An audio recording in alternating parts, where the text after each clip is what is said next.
Kia ora and welcome to the CoreLogic Property Market Update for January 2018.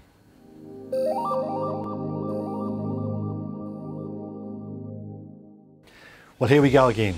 Hopefully you all enjoyed a nice relaxing summer break and have settled in for another year of ups and downs in the New Zealand property market.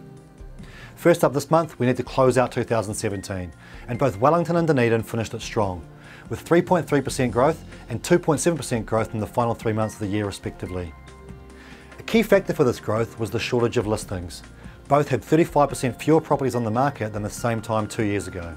Auckland had a mini revival itself in the final couple of months, with 1.2% quarterly growth after a year of values going slightly backwards. Tightened lending criteria on top of slightly higher interest rates and lingering LVR restrictions all make that $1 million average property that little bit harder to afford for all buyers.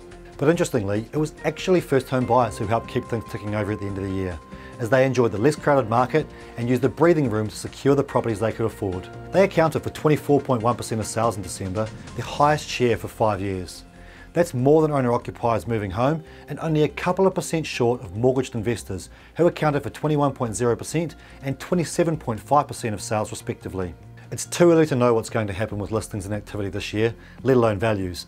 But for Wellington and Dunedin, unless we see a lift in listings, it's likely that prices will continue to grow, even though demand has also been reduced in these areas. Auckland, Hamilton and Tauranga probably won't quite fare as well, with less price pressure due to the number of listings actually improving over the last year. More choice for fewer potential buyers means less desperation and restrained prices. And of course, we know a significant contributor to the strong growth in these areas was active investors. And with regulations coming thick and fast for rental properties this year, the reduction in activity witnessed in 2017, from a drop of 8% in Auckland to 15% in Hamilton, is likely to continue throughout 2018.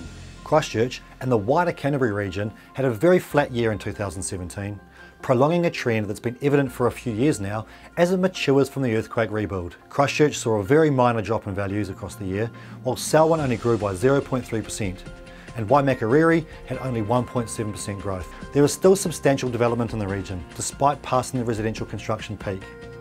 There are concerns of oversupply in some parts of the region, but it doesn't appear to be widespread, which should mean relative stability for 2018. At the other end of the scale for growth in 2017, a number of centres in the bottom half of the North Island topped the charts. Masterton, Horowhenua, Wanganui, Napier, Hastings, Kapiti Coast and Taupo all exceeded 12% growth for the year. A far cry from the 20% we were consistently seeing 18 months ago, but decent growth nonetheless.